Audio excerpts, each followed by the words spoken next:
Hello and welcome. You're watching the Tov Jewish News channel. With us today is Dr. קידר, a world expert on the Middle East and Arab culture. Dr. קידר, welcome to our studio. Thank you so much for having me here. First of all, I wanted to address the question of Muslim and Arab immigration to Europe and to the West as a whole. We see huge millions of Muslims immigrating to Europe and not really assimilating. For example, you see that in Sweden, according to the most recent information published by the Swedish police, 98.5% of violent crime in the country was committed by immigrants. We can only, imagine what type of immigrants those were, but we can come to the conclusion that if we see their behavior in other countries, these were Arab or Muslim immigrants. In France, we see we don't have the same information we had in Sweden, but also we see that they do not behave the same way the European Christian population is behaving. So my question to you is, what should Europeans do to assimilate the Muslim population, and is that even possible? First of all, it is very hard. But we have to say that there are many Muslims who migrated to the West, to America, to Canada, to Europe, and they actually became totally Europeans. They drink whatever comes into their cup, and they eat whatever comes to their plate. They couldn't care less about Islam, and they are totally assimilated in these societies.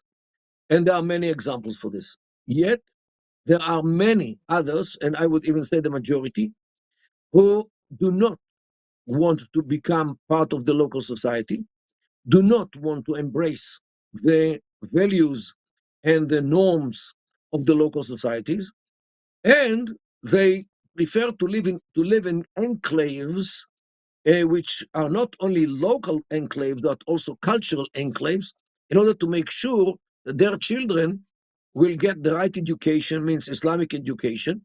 They will not be exposed to the permissiveness and to the materialism of the Western societies, because they despise these characteristics of the Western societies. They came to the West in order to have good living, good health, good income, good housing, safe life, which they don't have in their homelands. Yet they don't come in order to turn their daughters, as they call it, to prostitutes if they behave too freely with boys, if they go to the public school. So this is why they insist on having their own education, in order to make sure that the characteristics of the Islamic culture will remain, even if they live within the kuffar, within the infidels in the West. Well, do you see any way of assimilating the Muslim immigrants? If the European countries take the decision to really accept them, is there any way, any policy they can implement to really assimilate them, maybe forcefully, maybe using the secularity principle that is used in France, or the multiculturalism principle that is used in Great Britain? Does any of this work? Well, Angela Merkel actually admitted that multiculturalism, as she called it, multikulti in German, doesn't work, because when they live in enclaves and big groups of people who came, whether from Turkey or from Algeria or from Morocco, from other countries, and they live within themselves, they actually enforce each other and prevent each other from becoming French or German or Sweden or whatever. And this is the problem. If they lived separately, one among the others, it would be much easier for them to be or become part of the society which absorbs them.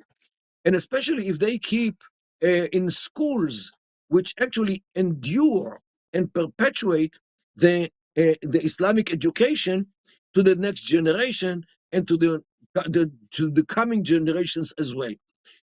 This is one thing. Second thing, don't forget that the birth rate which they have is way much bigger than the European one.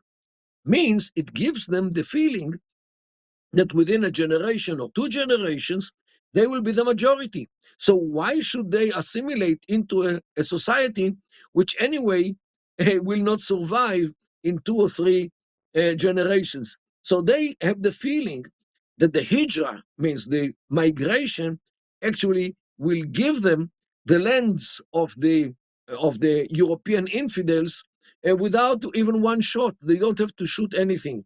They don't even have to be violent.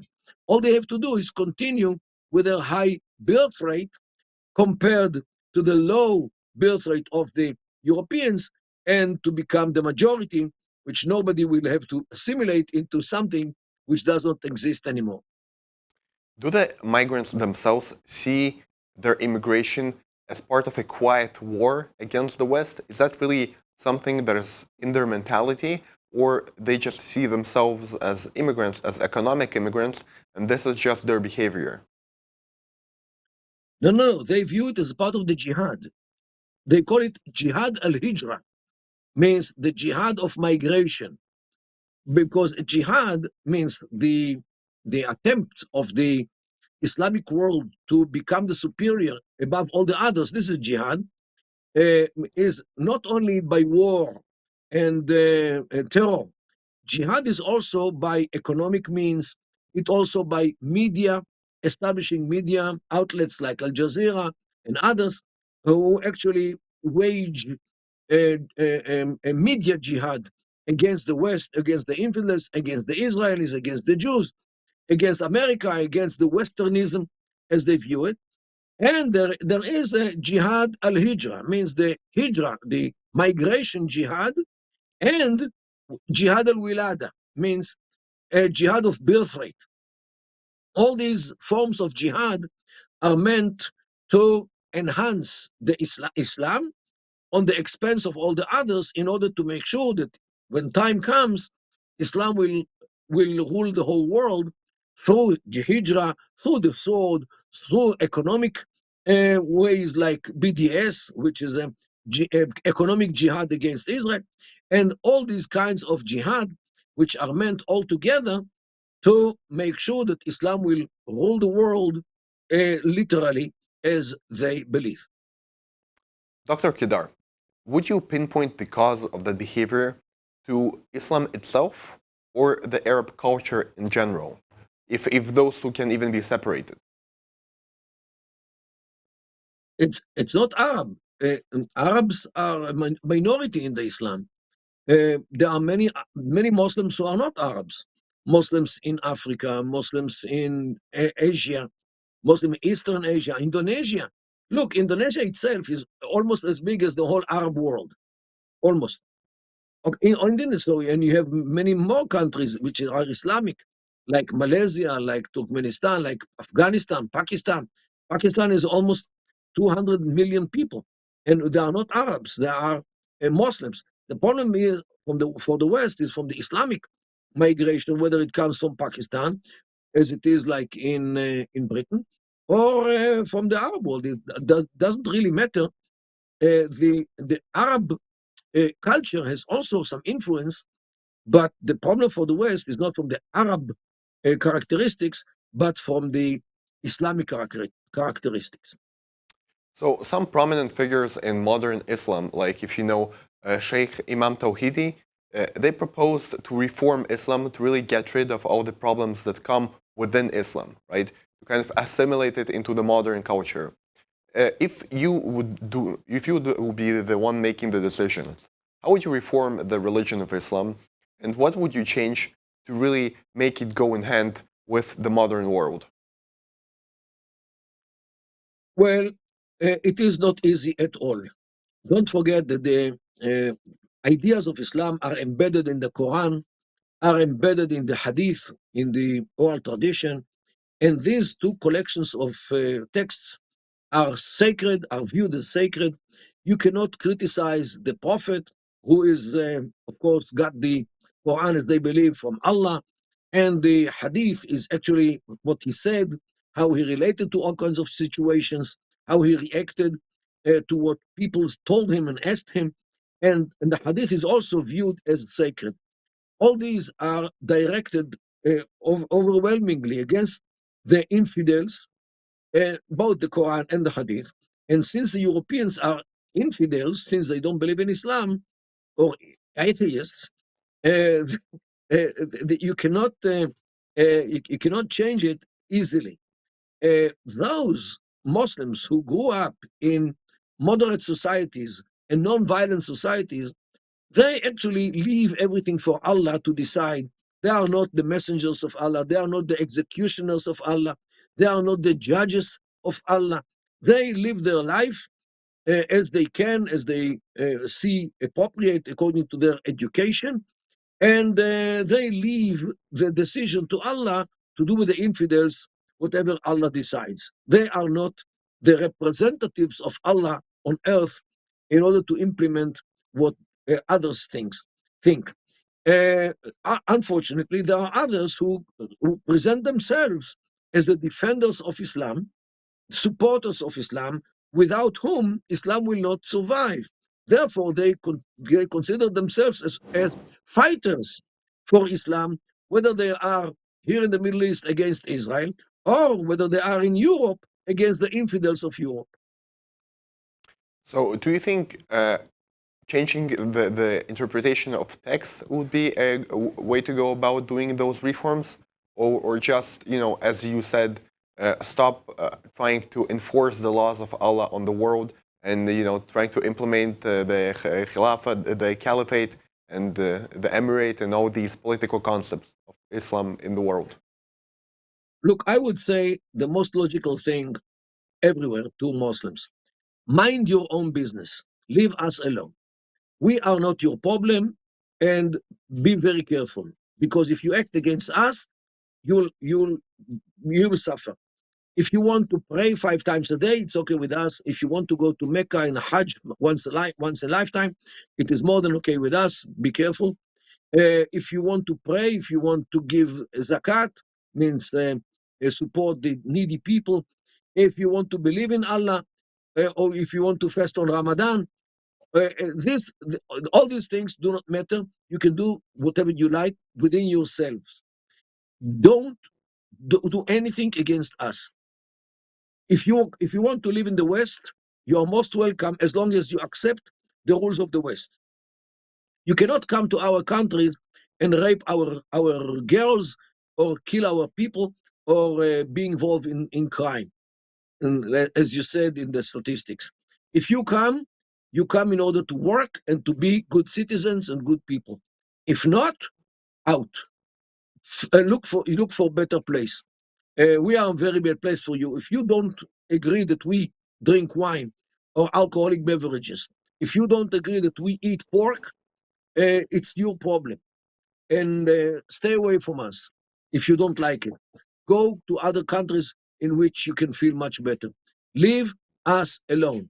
Don't interfere in what we do and what we do not do. It's not your business. This is the message which should be broadcast to all the Muslims who come to these countries. If they accept the rules of the game in these countries, very good.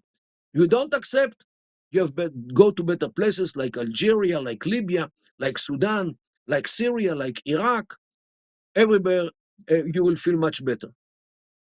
Dr. Qider, as you know, there are some Muslims that, when asked, they call themselves very moderate and they really hide the real radical identity. But when they are amongst their own, they have a very different rhetoric. Is there a way to identify for a foreigner a radical Muslim, maybe in the way they dress, maybe in the way they behave, maybe in some texts that they worship more than other really moderate Muslims? Is there a way to identify those types of people? First of all, you can start with what they say. There are people like Anjem Choudhury in London. He says out loud that Muslims came to Europe in order to change the democracy to Sharia law. He doesn't even feel bad by saying it. I think that the man should be shown the way to a better place where Sharia actually is the rule of the place. The British, I'm not sure that the British need somebody to come to cancel their democracy and to turn it into a Sharia law. So people who say it out loud should be ousted according to what they say. Secondly, people who hide what they say, and they say it only in Arabic, while they don't say it in other languages, should they also be treated the same way?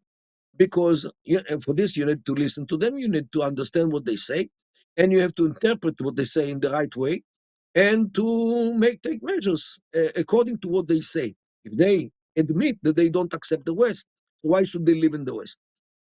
Other people who are working in a clandestine way should be found by intelligence and should be located and should be sent away as well if their actions and preachings are not acceptable by the West. The West, unfortunately, is not decisive enough with these people and allows them to come only as long as they are not involved in clear violence. But if they call for violence, well, they believe in freedom of speech. Okay, and this way, freedom of speech is used or abused by those migrants against those who believe in the freedom of speech. I heard that the Muslims that grow out their beard and shave their mustache is a sign that they're radical Muslims. Is that true? And if yes, are there any other physical signs of you talking to a radical Muslim? Well, look, again, radical Muslims, if they, whatever they do is by themselves, shave their mustache, fast every Monday, Thursday, pray 50 times a day, not only 5. If this is what they do, it doesn't have to bother anybody. However, if they force it on others, if they say that their way of conduct should be implemented on everybody, on their family, on their society, on the Western society, this is where the problem lies. Not in what they believe and do about themselves. This is not the problem. The problem is what they do with others. If they are trying to impose their way of thinking on other people, whether their family or society or the infidels who host them. This is where the problem is. Dr. Qider, as a final question for our interview, I want to ask you, we clearly see in the world that we can say Christianity and Judaism, I wouldn't say in a decline, but at a low point relatively, and Islam is at a high point. How would you explain that? And will Islam go into a low point after their culmination that is being, that we see now? This is a good impression, especially about the West, because don't forget that the freedoms which were implemented during the 20th century includes not only freedom of religion, it includes freedom from religion. And it means that people who were born, let's say, Christian, do not have to be Christians anymore. They could be apostates. They could be atheists. Means people, and this is okay. Today in Europe, you don't have to believe in anything. So this is one of the problems of the Westernism, which actually detached the human being from the deity. He doesn't believe in the deity, he doesn't accept the deity, let alone act according to the deity's orders. And this actually, compared to Islam, which in most cases operates according to the Islamic rules, it actually makes the West weaker, because the West is working according to laws which were accepted by or made by law, by law and by people, man-made law, while Muslims are adhering a divine law, which always is viewed as more accurate, as more valid, and superior to laws which were made by human beings. And this is why Muslims feel that they are superior to others, especially Europeans, who left God altogether. So this is one of the problems, and we have to understand the status of Islam as it's viewed by its own adherents as superior. And actually, there is a rule in Islam which says, Al-Islam ya'lu wa la yu'la alayhi, means Islam is superior and nothing is above Islam. Dr. Mordechai קידר, it's been an honor and very learning experience to be talking to you. Thank you very much. Thank you so Thank much. you also to all of our viewers that saw this interview. Thank you very much and have a great day.